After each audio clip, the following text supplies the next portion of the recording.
हो सकता है अभी और भी चांसेस हैं जो बढ़ जाएं, क्योंकि ऐसा नहीं कहा जा सकता कि अब बढ़ने का समय निकल गया है। पहले भी लास्ट टाइम पे ही बढ़ी थी जा करके, रिजल्ट से पहले बढ़ी थी। और भाई अब अगर मैं ये बोलूं कि ये वीडियो क्यों बना रहा हूं, तो इसके लिए एक परफेक्ट डेटा मिला है मुझे, और जिसका मैंने कंपैरिजन किया है पिछले सालों से, तो वो मैं आपके सामने रखूंगा, तो आपको भी ये लगेगा कि हाँ, इस बार कट ऑफ पर इस बात का भी असर देखने को मिलेगा। और वो जो बच्चा कम बैठा है इस बार एग्जाम में, वो ज्यादातर यूपी और बिहार का बच्चा कम हुआ है, क्योंकि जिन राज्यों की कट ऑफ हाई जाती है ना, वहीं पे बच्चा दम तोड़ता है। पिछली बार की कट ऑफ इतनी हाई फाई गई है कि बच्चे ने फॉर्म तो भरा कि चलो 100 रुपए लगते हैं कोई बात नहीं, किसी के पैसे भी नहीं लगते कोई बात नहीं, फॉर्म तो भर देते हैं। लेकिन वो देखता है कि यार मेरे मॉक टेस्ट में पिछली बार से भी कम स्कोर, या पिछली बार जैसा ही आ रहा है, तो मेरा सिलेक्शन क्यों होने लगा? जब मैं 46,000 में सिलेक्ट नहीं हुआ तो मैं 39,000 में कैसे हो जाऊंगा? तो वो एग्जाम देने ही नहीं गया। और अब आप एक बात सोचो कि एग्जाम देने कौन सा बच्चा नहीं जाता? जो होशियार होता है वो जाता है ना हमेशा। वो कभी छोड़ेगा क्या एग्जाम? भाई उसको अपनी संभावना हमेशा मिलती है, वो हमेशा आसान्वित होता है। बच्चा वही एग्जाम छोड़ता है जो थोड़ा मीडियोकर स्टूडेंट है, ये आपको बात माननी ही पड़ेगी। जो एवरेज स्टूडेंट है वही एग्जाम छोड़ने का प्रयास करता है, वही मानता है कि मेरा नहीं होगा। उनमें से हो सकता है जिन्होंने एग्जाम छोड़ा हो, उनमें से कुछ बच्चे हो सकता है सिलेक्ट भी हो जाते, कुछ हो जाते, पर अब वो नहीं हो पाएंगे क्योंकि वो एब्सेंट हो चुके हैं। बस उसकी वजह से कट ऑफ पे असर आएगा, पर उनकी संख्या बहुत ज्यादा नहीं होगी। ठीक है, पर फिर भी मैं ये वीडियो बना रहा हूं क्योंकि ये बच्चों के मन में आ रहा है। जैसे ही मैंने ये व्हाट्सएप चैनल रोजगार विद अंकित पे आज सुबह शेयर किया, बहुत सारे बच्चों के अब ये आसान्वित हो गए कि सर अब तो मेरा भी नंबर आ जाएगा, बच्चे ही नहीं बैठे एग्जाम में। और बात सही है, मात्र 47% एसएससी जीडी एग्जाम में मात्र 47% प्रेजेंट रहा है, जो कि एकदम हतप्रभ कर देने वाला। ये 60% से ज्यादा प्रेजेंट होने वाले बच्चे हैं, ये 47 कैसे हो सकते हैं? तो ये डिमोटिवेट हुए हैं पिछली बार की हाई कट ऑफ से, तो ये उसका रीजन रहा है। हालांकि मैं ये कहूंगा कि बहुत कमजोर बच्चा भी कभी एग्जाम नहीं छोड़ता, क्योंकि उसको पता ही नहीं होता तेरा आएगा भी या नहीं, उसको एग्जाम देना है बस। और बहुत होशियार बच्चा भी एग्जाम नहीं छोड़ता, बस ये बीच की उठापटक ही एग्जाम छोड़ती है। जो बच्चा अपना थोड़ा एनालिसिस करना जानता है वही बच्चा एग्जाम छोड़ता है कि भाई मेरे बस की नहीं है, ये पिछली बार ही ऐसा है। तो वो कंपेयर कौन कर रहा होगा? जिसको अपने थोड़े चांस लग रहे होंगे वही कंपैरिजन भी करता है। ठीक है, तो मैं इन बातों पर वीडियो लेकर के आया हूं, और इन पर ही सारे पॉइंट्स फैक्ट्स के साथ रखूंगा। वजह जैसे पद बढ़ेंगे या नहीं, ये भी एक डाउट है ना आप लोगों के अंदर। तो भाई देखो,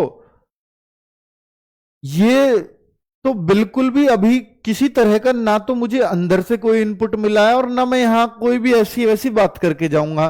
फिलहाल आपके पास 40,000 के अप्रोक्स पद हैं, आप उन्हीं को ही मानो कि भाई यही आपके लिए फाइनल है। ठीक है, 40,000 अप्रोक्स है, बढ़ जाए तो सोने पे सुहागा है। मैंने जो कट ऑफ जारी की थी वो आज की डेट में जो पद है उसके हिसाब से की थी। पद बढ़ गए तो ऑब्वियस सी बात है कि कट ऑफ डाउन आना ही है, लेकिन अब भी कट ऑफ डाउन आएगा, उसका कारण मैं आपको बताऊंगा। तो कट ऑफ जाएगा पिछली बार से कम, ये तो मैं आपको पहले ही कह चुका हूं, और कट ऑफ मैंने लगाई भी और पिछली बार से कम लगाई। और जो आप ये मानिए, और वो उनमें कम से कम 5-7 नंबर का अंतर मैंने किया। लेकिन मैं अभी थोड़ा सा उस अंतर को और बढ़ाऊंगा, और वो कैसे बढ़ाऊंगा? कट ऑफ नहीं बदलूंगा, उसको ही बताऊंगा कि ये आप यहां मान सकते हो। अधिकतर बच्चा घटा है इन राज्यों का, यूपी का, बिहार का और अन्य हिंदी प्रदेश। जैसे राजस्थान का बच्चा काफी कम हुआ है इस बार, यूपी का बच्चा काफी कम हुआ है, बिहार का बच्चा कम हुआ है। इसका कारण है कि इन राज्यों की कट ऑफ बहुत हाई जाती थी, हरियाणा की बहुत हाई जाती थी। हरियाणा का पिछली बार भी बच्चा कम बैठा, इस बार और भी कम बैठा। उन्होंने देख लिया कि यार ये नौकरी तो उतनी हाई फाई है नहीं, और कट ऑफ बिल्कुल इसकी आसमान छू रही है। दूसरा कारण था कि यूपी की भर्ती पैरेलल ही चल रही थी, तो एग्जाम यूपी का भी हो चुका था। अब यूपी का एग्जाम हो गया तो बच्चों को ये उम्मीद ही थी कि यार मेरे 220 है तो मेरे को कौन रोकने वाला है। तो यूपी के बच्चों ने ये मान लिया कि मेरा हो जाएगा, तो वो एग्जाम देने गए ही नहीं। जो 210 220 पार थे वो एग्जाम देने ही नहीं गए। कि भाई एसएससी जीडी की नौकरी को मैं अगर मुझे मिल भी जाएगी तो मुझे बहुत अच्छी पोस्ट तो मिलेगी नहीं, एसएसएफ वगैरह मिलेगी, सीआरपीएफ, बीएसएफ, एसएसबी, उनको मैं यूपी पुलिस के सामने तो नहीं करूंगा। तो इस तरह के यूपी पुलिस 60,000 नहीं, 1,71,74,000 बच्चों को पास किया गया था, उनमें से हो सकता है 1,00,000 ने एग्जाम छोड़ा हो, और वो सारे योग्य बच्चे थे। और 1,00,000 ने नहीं भी छोड़ा होगा, मैं तो मानता हूं कि भाई उनमें से आधे नहीं, ये 60,000 में से ये मान लो कि सर आधे नहीं गए होंगे देने, ये 100% आधे तो नहीं गए होंगे, पर वो सारे सिलेक्शन के हकदार थे कि नहीं थे? बिल्कुल हकदार थे, क्योंकि वही तो फाइट बढ़ाते हैं। तो ये काम बिहार में भी एक भर्ती बहुत अच्छे से चल रही है, जिन बच्चों का उनमें फिजिकल अच्छा है, बिहार पुलिस का एग्जाम हो गया, एग्जाम का रिजल्ट आ गया, अब जिनका फिजिकल अच्छा है वो सिलेक्ट होते हैं। तो जिनका फिजिकल ऑलरेडी अच्छा है उन बिहार वाले बच्चों ने भी इस एग्जाम को देने नहीं गए, एसएससी जीडी वाले को। तो ये जो परसेंटेज डाउन आया है किसका, प्रेजेंट होने का, मैं आपको दिखाता हूं। देखो ये 2022 में जो भर्ती आई थी उसके अंदर देखो बच्चे 53.59 लाख फॉर्म थे। फॉर्म इस बार भी इतने ही थे, जो भारी संख्या है, फॉर्म इस बार भी इतने ही थे, लेकिन इसमें 35,71,000 बच्चा शामिल हुआ। यहां भी करीब 35 लाख शामिल होना चाहिए था उस हिसाब से, लेकिन हुआ यहां 25 लाख है। तो 10 लाख बच्चा कहीं तो डाउन हुआ है, और वो इन्हीं प्रदेशों का हुआ है। ठीक है, इन प्रदेशों से ज्यादा हुआ, जिन प्रदेशों की हाई कट ऑफ जाती है, जहां ऑलरेडी लो कट ऑफ है, तो वहां बच्चा कट ऑफ को देखकर डिमोटिवेटेड है ही नहीं। तो वो तो उसमें फर्क नहीं आया। मान लीजिए वेस्ट बंगाल में कोई कहने लगे, महाराष्ट्र में कोई कहने लगे, तो वहां कट ऑफ बहुत ज्यादा नहीं घटेगी, घटेगी इन राज्यों में घटेगी। ठीक है, अब आप देखो एसएससी जीडी, अगर मैं इसकी बात करूं कि भाई 2023-24, तो यह फॉर्म थोड़े से कम आए, और लेकिन बच्चों के बैठने का देखो परसेंटेज में भी देखूं तो 66.63% बच्चा बैठा, या 64, लगभग 64% कह सकता हूं, तो 64% बच्चा बैठा, और ये 47-48% बच्चा बैठा है, क्योंकि बहुत कम है। मतलब 50 से नीचे आना तो मतलब ऐसा होता है कि जो 2 साल पहले 3 साल पहले फॉर्म आए हो, उन भर्तियों में ऐसा अक्सर देखने को मिलता है। और जो डिफेंस से रिलेटेड बच्चा है ना, वो कभी इतना डाउन नहीं जाता। 60 से नीचे आना बहुत बड़ी बात होती है, और ये 50 से भी नीचे है ना। तो उसके सबसे बड़े कारण मैंने आपको बता दिया कि यूपी बिहार में भर्तियां चल रही हैं भाई, और यूपी बिहार की जो रेशो में वैकेंसीज थी, मैं आपको दिखाऊं कि 2024 में 4,038 थी, इस बार 3,574 है, तो उतनी कम नहीं है इसके मुकाबले। तो बिहार में भी अगर आप देखोगे तो बिहार में, हाँ बिहार में 4,200 थी पहले, और अब 2,300, यहां काफी डाउन आया। तो बिहार का बच्चा इसलिए भी डाउन हुआ होगा कि वैकेंसी भी कम है, पेपर भी मुश्किल है। ये पेपर का तो उसे पता ही नहीं था, उसको पता था कि यार मेरे को इस बार कहां होगा। तो भाई मैंने कट ऑफ बताई थी, बट ये आइडिया मेरे को भी नहीं था कि ये 47% पे आ जाएगा प्रेजेंट रेट। उस टाइम तक ये तो ऑफिशियल डेटा था ही नहीं ना, अब है ये आरटीआई के माध्यम से, जैसे भी है। तो कुल मिलाकर के बच्चों, ये जो कट ऑफ मैंने जैसे यूपी की बताई, तो ये +-3 बताया, तो अब प्लस का तो कोई मतलब ही नहीं है, तो आप -3 की तरफ चले जाओ उसमें, है ना। तो अब ये जो 130 के आसपास आप ये मान के चलो, यानी जो +-3 है ना, ये प्लस होने का सवाल नहीं लगता अब। देखो बच्चों, कट ऑफ के लिए आप बहुत उम्मीदें करते हो आरडब्ल्यूए से कि सारी बातें फैक्ट्स के साथ मैं ही आपसे करता हूं, ये उम्मीदें आप मुझसे करते हो। तो मेरे को ये भी है कि यार कोई बच्चा इसलिए शायद ऐसा ना हो कि तैयारी ना करे, करने हाई कट ऑफ बता दी, इसमें तो अब होना ही नहीं है, और वो तैयारी छोड़ दे फिजिकल की, और वो फिजिकल में रह जाए। तो इसलिए मैं थोड़ा करेक्शन करने आया हूं, वो इसलिए आया हूं कि 47% प्रेजेंट को देख करके मेरा दिमाग ही हिल गया। तो मन की ये तो फिर फर्क पड़ेगा कट ऑफ पे। भाई ये जो बताया था, ये पिछली बार जितने 60% से प्लस वाले बच्चे मान के ही मैंने ऐसे बताई थी कट ऑफ, मुझे आइडिया नहीं था कि इतना बच्चा डाउन गया है इस बार। ठीक है, उस टाइम बनाते हुए। तो ये आप जो +-3 आप देख रहे हो ना, तो ये +-3 स्पेशली इन हिंदी भाषी राज्यों में फर्क पड़ेगा इस कट ऑफ का, इन राज्यों में। तो ये प्लस की तरफ मत जाना 133 से, या 128 से, या 132 से, माइनस की तरफ आ जाना, बस इतना ही करेक्शन करना चाहूंगा। यानी 130-33 के आसपास ही कट ऑफ लगनी चाहिए, 130 के आसपास। ये भी कट ऑफ है तो इसको -3 करूंगा तो 125 का। और ये बच्चों नॉर्मलाइज्ड मार्क्स हैं, ये भी ध्यान रखना। ये रॉ मार्क्स नहीं है, ये नॉर्मलाइज्ड मार्क्स हैं। इस बार आपके मार्क्स भी अच्छी खासी वृद्धि होगी, वो मैं ऑलरेडी बता चुका हूं किस शिफ्ट में कितने बढ़ेंगे। ये नॉर्मलाइज्ड मार्क्स के हिसाब से कट ऑफ है, ठीक है।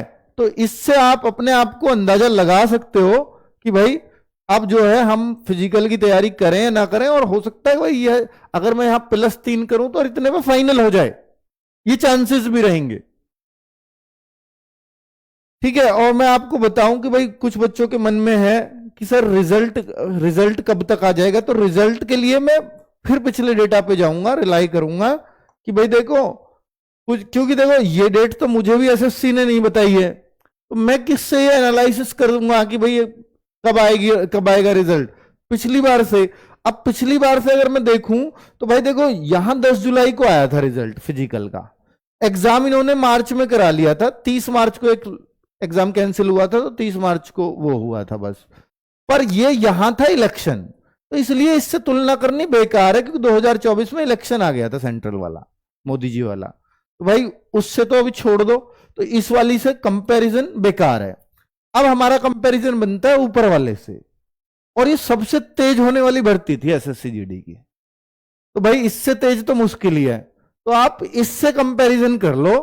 और इससे कम बच्चे हैं यहां, भाई इसमें तो बच्चे बैठे थे 63%, इसमें बच्चे भी कम बैठे हैं, यानी ये करीब पिछली बार 35 लाख, तो यहां 25 लाख, तो बच्चे कम है तो जल्दी ही काम हो जाना चाहिए ना, ठीक है। तो अब हम इससे कंपैरिजन करें तो ये 10 जनवरी से 14 फरवरी एग्जाम चला, तो इस बार 25 फरवरी तक चला, यानी 10-11 दिन और आगे। तो इसका जो रिजल्ट आया था ना फिजिकल के लिए, वो 8 अप्रैल को आया था, और अब आपका 8 अप्रैल नजदीक है, लेकिन यह भी ध्यान रखना ये 11 दिन बाद एग्जाम खत्म हुए थे पिछली बार से। तो अगर मैं मैक्स टू मैक्स भी कहने लगूं कि अप्रैल में भी गए, कोशिश ये भी हो सकती है कि 31 मार्च से पहले रिजल्ट आ जाए, तो फिर तो कुछ बचा ही नहीं, 2-3 दिन बच रहे हैं। पर अगर ये अप्रैल में भी बिल्कुल ढीले हो गए तो मैं इसमें 11 दिन और जोड़ दूं, तो ज्यादा से ज्यादा 20 अप्रैल से पहले आ जाना चाहिए, 20 अप्रैल से पहले। तो भाई देखो मेरा एनालिसिस ना मतलब ऐसा ही नहीं है, मेरा एनालिसिस है पिछली बार से तुलना करके, और ये फाइनल रिजल्ट ना 20 अगस्त को आ गया था, तो करीब करीब वही चल रहा है। तो हम ये मान सकते हैं कि अगस्त तक, और अब तो अगस्त छोड़ो, उस टाइम तो 3 कट ऑफ लगती थी, अब तो फिजिकल पास करते ही सबका मेडिकल करा दिया जाता है एक ही बार में, तो अब तो प्रोसेस और तेज होगा, तो हो सकता है जुलाई में ही फाइनल मेरिट लग जाए, जुलाई अगस्त में, तो या अगस्त के शुरुआत में लग जाए, तो इसी बीच में आपके फिजिकल करा लिए जाएंगे। तो सर फिजिकल के लिए कब तक समय समझो, तो समय ये समझो कि अगर ये 20 अप्रैल को रिजल्ट आता है तो मई के लास्ट या जून में आपके फिजिकल हो जाने चाहिए, है ना। मई के लास्ट या जून में आपके फिजिकल अगर हो जाएंगे तो एक आइडिया आपको मिल जाएगा कि हमें दौड़ शुरू कर देनी चाहिए या नहीं। तो फिजिकल के लिए आपको 1 से 1.5 महीने का समय बहुत आराम से मिल जाता है रिजल्ट के बाद। तो मैं ये मान सकता हूं कि ये मई एंड या जून में, मई एंड में बहुत जल्दी किया तो मई एंड में या जून में आपके फिजिकल करा दे, तो ये चांसेस आपके फिजिकल के लिए रहेंगे बच्चों। तो अब आपको मैंने एक मोटा मोटा आइडिया दे दिया है कि भाई देखो मैं ये तो नहीं बताऊंगा फिर से मैं कट ऑफ की रिवाइज कर दूं अपनी, पर मैं एक आइडिया बता रहा हूं कि वो नॉर्मलाइज्ड मार्क्स है, और नॉर्मलाइजेशन में ऐसा भी बताया मैंने कि भाई 15-15 16-16 नंबर भी बढ़ेंगे बच्चों के, और 15-16 सोचो कि यूपी में 130 नंबर पे आ रहा है नंबर जनरल में, तो 15 बढ़ेंगे तो आज 115, उस शिफ्ट में तो 115 वाला भी सेफ हो जाएगा। 115 तो यार ठीक ठाक है, बहुत हाई कट ऑफ तो नहीं है ना, 160 में से 115। तो अब आपको यही सोचना है कि भाई देखो कि अगर आप उस स्कोर के आसपास है और नॉर्मलाइजेशन जितना मैंने बताया है उतना पक्का मिलेगा, उससे प्लस ही होगा, उससे माइनस नहीं होना, ठीक है। मैंने अगर किसी शिफ्ट में ये बोला है कि इस शिफ्ट में 6 नंबर का नॉर्मलाइजेशन मिलेगा तो 8 का तो हो जाएगा, और 5 के चांस बहुत कम है, ठीक है, तो अब आप अपने आप को उस हिसाब से अकॉर्डिंगली प्रिपेयर कर सकते हो। तो भाई इतना ही मैं आपसे कहना चाहूंगा। और जो बच्चे, देखिए वैसे तो होना नहीं, तो दुख होता है कि भाई हाँ कि नहीं हम जो है इसी भर्ती में सेलेक्ट हो जाएं, चाहे कोई पोस्ट मिल जाए, ये हर बच्चे की चॉइस होती है। पर फिर भी मैं आपको बताऊंगा, देखिए फिर भी कुछ बच्चों को निकलना होगा ही, तो फिर बहुत निराश अपने आप से मत होना, क्योंकि रिजल्ट नजदीक में ही है, 8-10 अप्रैल 20 अप्रैल जो भी है, बहुत दूर नहीं है। तो ये नई भर्ती है और इसके लिए भाई आप अभी से प्लीज बैच लें ना लें फर्क नहीं पड़ता, क्योंकि आप अगर यहां तक हैं और फाइट में अपना स्कोर सोच भी रहे हैं और आप मान लीजिए रह जाएं किसी स्टेज पे जाके, तो बहुत परेशान होने की जरूरत नहीं है। अगर आपकी एज बच रही है ना, तो आपको डेट पता है, सब कुछ पता है, बस इतना ही हो जाएगा कि ये लोग अब ट्रेनिंग पे जाएंगे, आप बस 8-10 महीने बाद ट्रेनिंग पे चले जाओगे। बस ये लगातार लगे रहना कि ठीक है मुझे जीडी में ये पोस्ट चाहिए। अगर आपको ये है कि मुझे चॉइस की पोस्ट इस बार नहीं मिलेगी, मेरा थोड़ा पेपर बिगड़ गया था, जानबूझ के बिगड़ गया था, तो चॉइस पोस्ट के लिए फिर आप अपना दे सकते हो। ठीक है भाई, तो ये एक डेट पहले से फिक्स होती है, तो पता होता है कि यार हाँ हमें ये करना है।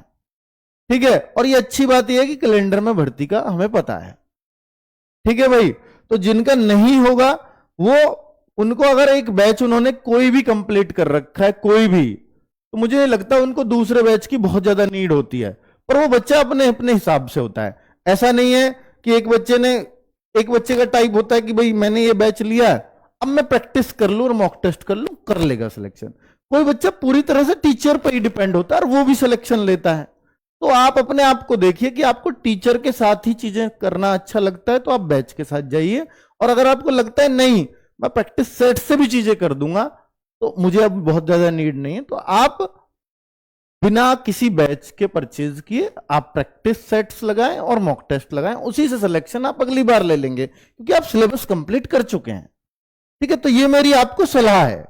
बाकी ये बैच है जो इस बार रहेगा वो कर्मा बैच है, और ये 1 अप्रैल को बच्चों एप्लीकेशन में शो करेगा, 1 अप्रैल से कर्मा बैच। ठीक है, और ये 10 अप्रैल तक मतलब इसकी क्लासेस स्टार्ट हो जाएंगी। और ये कोशिश हमारी यही है कि जब बच्चा लास्ट में तैयारी में जुटता है ना, तो मान ली नवंबर में फॉर्म आए, उसने तभी जागा, तो मार्च अप्रैल में अगर एग्जाम है तो उसका सिलेक्शन नहीं हो पाएगा जीडी में, क्योंकि आपकी कट ऑफ बहुत हाई जाती है। इसलिए बैच हमें इतना पहले लाना पड़ता है, ताकि बच्चा कंफर्टेबली अपना कोर्स सब कुछ कंप्लीट कर सके 3-4 महीने में, और फिर सिर्फ प्रैक्टिस करे, मॉक टेस्ट दे, बस। जब भर्ती आ जाए तो उसका कुछ भी सिलेबस में नहीं बचना चाहिए, वो सिर्फ प्रैक्टिस और मॉक टेस्ट करे। यानी नवंबर तक तो उसका सब कुछ बहुत अच्छे से कंप्लीट हो जाए, सिर्फ मॉक और प्रैक्टिस ही उसका काम बचे, तो उसका सिलेक्शन होगा एसएससीजीडी में, वरना नहीं हो पाता। ठीक है बच्चों, चलिए, तो ये कितने का कैसे वो आप सब पता है। आरपीएफ का लिए आज मैं कट ऑफ की वीडियो लेकर के आ रहा हूं, अगर आपका आरपीएफ का कंसर्न है तो आरपीएफ की कट ऑफ की वीडियो आज शाम को 6 बजे आ जाएगी। ठीक है बच्चों, डेटा आपने बहुत भर भर के दिया है हमें, उसमें मैं आपको बता रहा हूं कि इसके आसपास कट ऑफ जाएगी, उसके एनालिसिस शुरू कर दिया है हमने। थैंक यू वेरी मच, नमस्ते।